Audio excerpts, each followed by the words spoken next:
Russia is now officially offering safe haven for people trying to escape the anti-human agenda of modern-day liberalism. Foreign nationals are now able to apply for temporary residence in Russia based on the rejection of their country's policies, such as the destructive neoliberal ideals, which run counter to traditional Russian spiritual and moral values. Under this new immigration option, certain requirements will be waived. Applicants will not have to prove knowledge of the Russian language, its history, or its laws.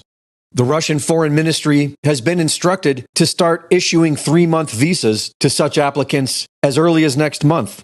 In a recent interview with American journalist Charles Bausman in Moscow, it was discussed how many Russian Orthodox Christians believe an exodus to Russia is prophecy. How did it turn out that this country, Russia, controls this enormous landmass, but it's only about 140 million people, and it's definitely not enough. You need like a billion people, really, to fill this large of a country, and it has the resources to support that kind of a population. And one of the things that some Christians say is, well, this is actually God's will, that he left this giant country relatively empty, with the idea that it would then be filled by people from all over the world who would come here and seek protection from the craziness that's happening, that seems to be taking over the West. Tucker Carlson recently asked Russian philosopher Alexander Dugin why he thinks the West is on the road to ruin.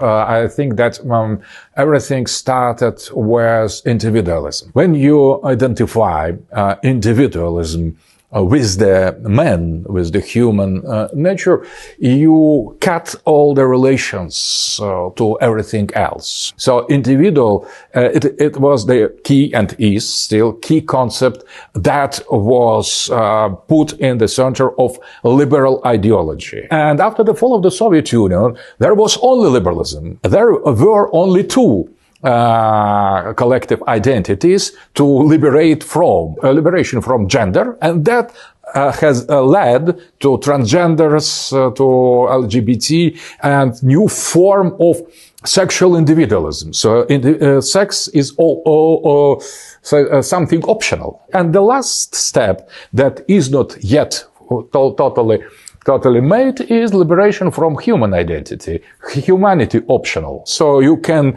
choose your individual identity to be human, not to be human, and that has a name: transhumanism, posthumanism, to have the possibility to choose to be or not to be human. So classical liberalism was in favor of democracy, democracy understood as the power of majority, of consensus, of individual freedom that should be combined somehow with the freedom of other. And now we have totally the next station already, next phase, new liberalism. Now you are invited to liberate yourself from individuality. It is your duty to be progressive. It is prescription. So liberalism fought during its history against any kind of prescription.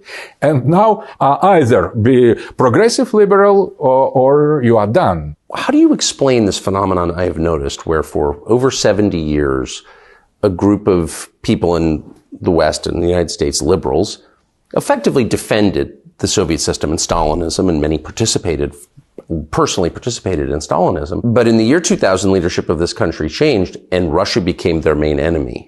Why the change? I think that they have discovered, they have identified in Putin precisely what Putin is. So he is a kind of leader, political leader, defending traditional values. This hatred is not just casual, something casual or some mood. It is not. It's not casual. It's very serious. So it's metaphysical. Progressivism is the antithesis of traditional human values. The further one progresses on that path, the less human they become.